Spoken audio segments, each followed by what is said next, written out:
Hello fellow YouTubers, in this video I'm gonna show you this Motorola Moto G device that I've been using for a few weeks now. Now I already opened up the box because obviously I needed to use the device itself. So once you open the box you see the device itself, which would look like so. Then it would be covered by this plastic protector. And you would have some manuals obviously. That would look like so, and you have a micro USB cable. Surprise, surprise, there's no wall charger, but you can use pretty much any charger that you have for the USB because you already have a USB to micro USB cable, or you can use your PC, laptop, or any other device. Now, so in this video, what we're gonna do is first I'm gonna show you the device itself. I'm gonna talk a little bit about the hardware side.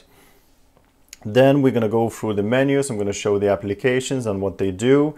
I'm going to show you also the camera side of it. Might even show you some neat features of the camera there if I have enough lighting. Followed by some system management things. So basically multitasking and the top bar from where you can select your application notifications and things like that. And obviously, because it says drafts channel and we do like benchmarking everything, I'm going to show you some benchmarks of this phone as well and compare it to other phones here on the market. And of course, last but not least, we're going to sum everything up and I'm going to just say, tell you what I think about the device, whether I like it or not, and whether I can recommend it to you guys. So let's get started. In terms of the physical looks, that's the front of the phone. So you just have screen, speaker, and the 1.3 megapixel camera. On the side, you have a lock and unlock button that also can help you to switch your profiles, which is standard, and you have a volume rocker up and down. The feel from these buttons is quite nice, nothing to complain about. On the bottom, you have a micro USB charging port, which is pretty much standard these days, although this is about to change, but that will take a while. On the back, we have once again a speaker and an LED flash, and a 5 megapixel camera. Now, in terms of the screen itself, just give me 1 sec, I'm gonna unlock it. So that's the screen. It's a 4.5 inches, or basically around 11.5 centimeters. And as you already noticed, we have back, home, and multitasking button already here on the screen incorporated. So when you watch a video or something, obviously these disappear. But for the main use, you really have this square because on the top you have your standard indicator, which basically shows what's happening. Now, in terms of the hardware, it has a quad-core 1.2 gigahertz Qualcomm Snapdragon 400 CPU, which is plenty fast for most of my use. And it also has an 8 gigabyte or 16 gigabyte storage versions. Now, in terms of the storage, I'm just going to quickly show you there. There we go. Internal storage available, we have only 3.8 gigabytes. However, I already have about 500 megabytes or so worth of software installed. So you can call it 4.3 gigabytes right out of the box. So basically about half of what it states on the packaging. But you must understand that obviously your OS and things like that, would take the storage space as well. In terms of the battery is built in. Now, cover can be removed. You basically hold your finger like this and you put your nail here and you just basically peel it open. Not the easiest procedure. On the Galaxy, it's much easier. This back cover is much more sturdy and it makes it quite a bit harder to remove. Inside, you would use a micro SIM card, as usual for most of the phones these days. Now, in terms of the overall size of the phone, we have about 13 centimeters or 5 inches. And here we have 6.5 centimeters or 2.5 inches. And for thickness, I'd say it's about 1 centimeter. Last but not least, in terms of connectivity, obviously you can connect your 3.5 millimeter headphone jack. You have a Wi-Fi, you have a mobile network which can go, as far as I remember, up to 3.5 G. It doesn't go to 4G network.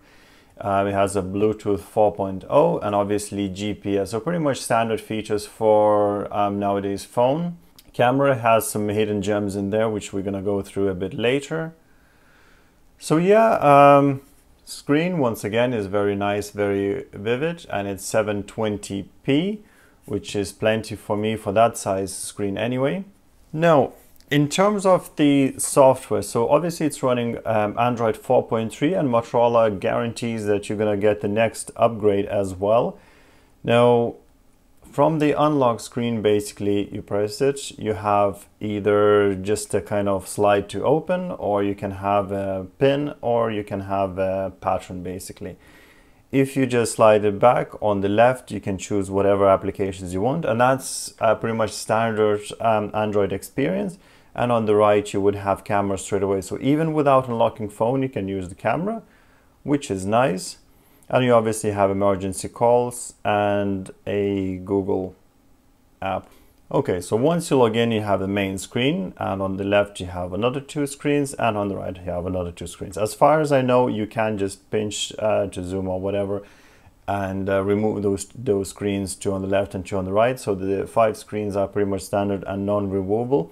Unless you install a third-party software, then you can do that, of course. Already comes with a bunch of Google applications pre-installed, which I'm not going to go through. Obviously Play Store, Duolingo is just my application.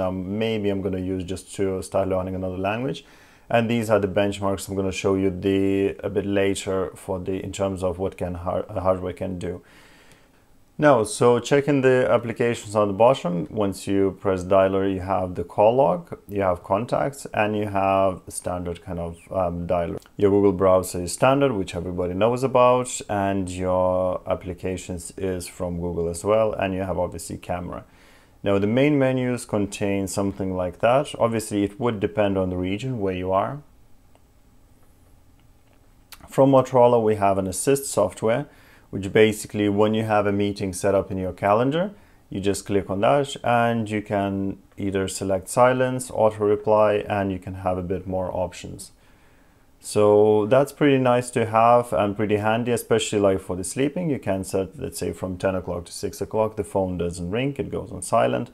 However, we have special options here, like for instance, if somebody calls you twice within 5 minutes, they will be able to reach you, which let's say we will select.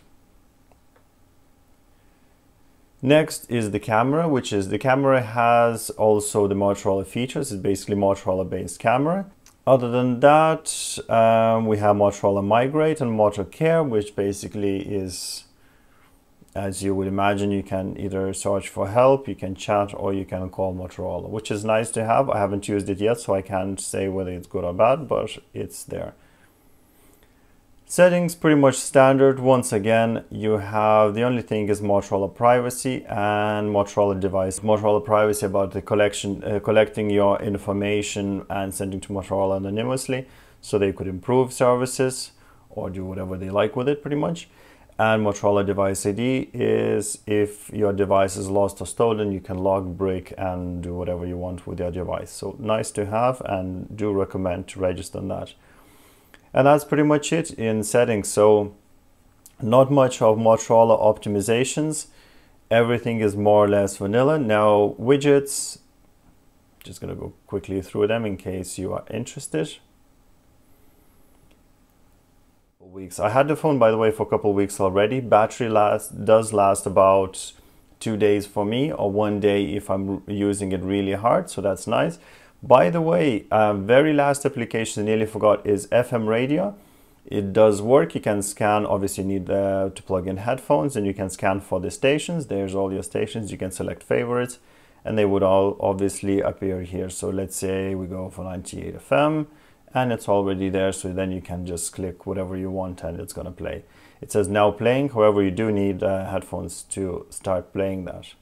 Now, in terms of the camera, first I'm going to just show you some settings. So here we have HDR, which I always leave it at auto. It helps in some pictures. And we have flash, on, off, or auto. We have here control focus and exposure. And obviously take picture at the same time with the same button. Next we have slow motion video, which I might or might not show because I don't really have enough lighting at the moment.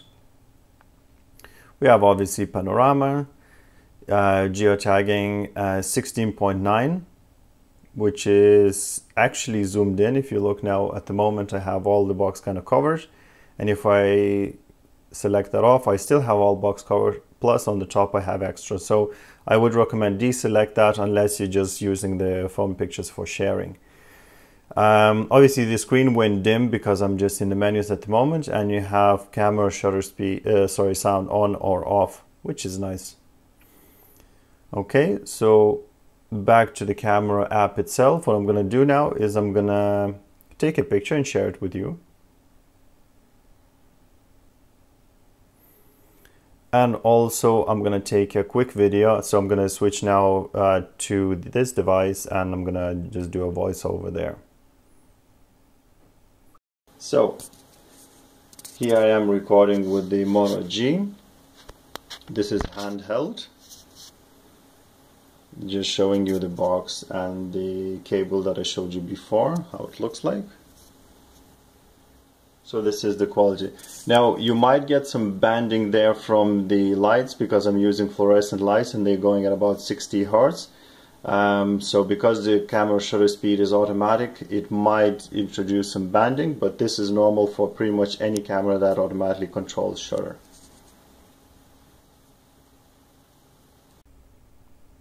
Okay, so that was the short clip from Moto G, including the audio. So to switch on the slow motion, we'll just give it a try anyway. We just click on that. Now there will be no sound, however the slow motion is working. So we have a spinning coin.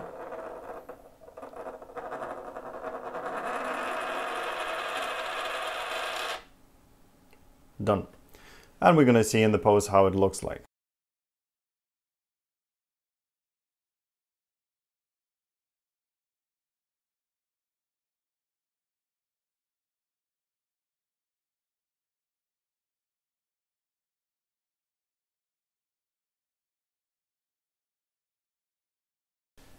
Now, in the terms of the multitasking and things like that, so when you click the button here, we have all the applications that we had on. Now, some of them are already switched off.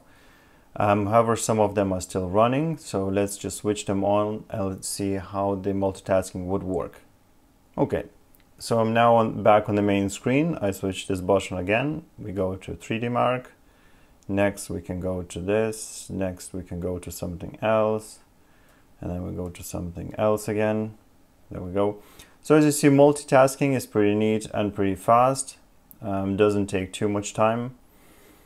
In terms of the information bar on the top, so here I have a meeting profile, which is basically Motorola's help here once I'm in the meeting.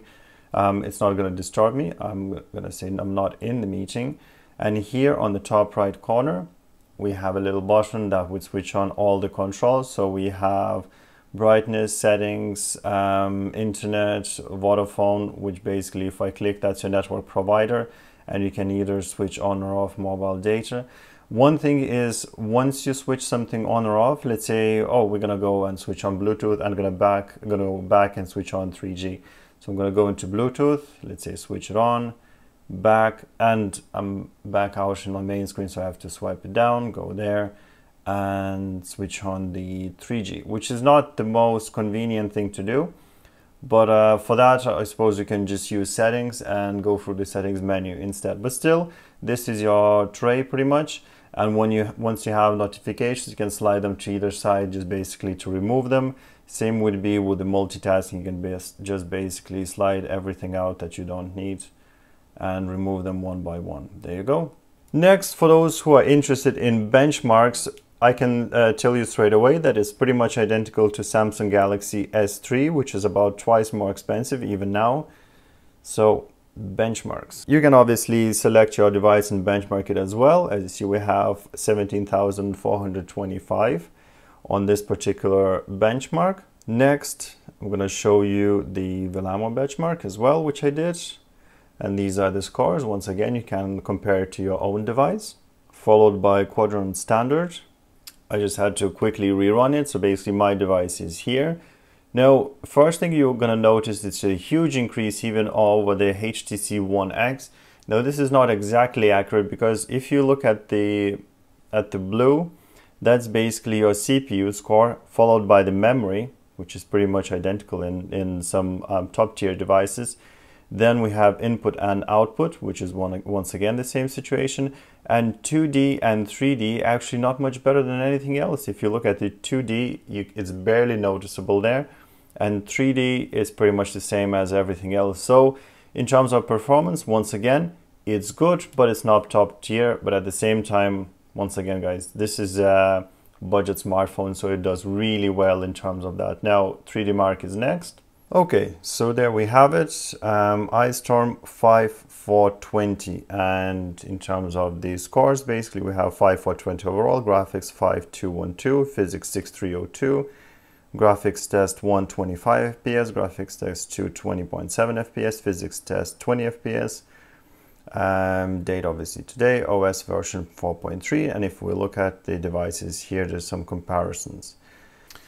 Okay, so final thoughts. In terms of the physical aspects of the device, it's pretty neat. The only thing I don't like is the back cover. First, it's a fingerprint magnet, as you see. It's a matte and really attracts fingerprints, and it's not the easiest thing to clean.